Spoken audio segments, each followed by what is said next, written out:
Hello everyone, a new SME IPO is going to hit the market. Let's look for some details.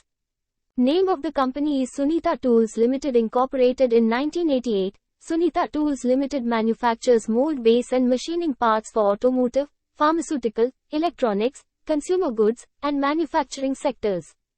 IPO opens for subscription on September 26. Offer will close on September 28.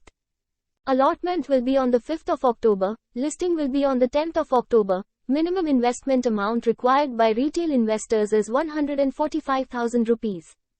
Price is fixed at 145 rupees per share. Lot size is of 1000 shares. Total issue size is 22.04 crore rupees. Fresh issue is of 19.14 crore rupees. Offer for sale is of 2.90 crore rupees. Object of the issue is funding working capital requirements. General corporate purpose. Price to earning ratio is 16.88. Return on equity is 12.59. Return on capital employed is 0.38. Earning per share is 13 rupees and 96 paise. The latest GMP of Sunita Tools SME IPO is 55 rupees. The estimated listing gain can be approx 37.93%. Thanks for watching the video. Please like, share and subscribe to my channel.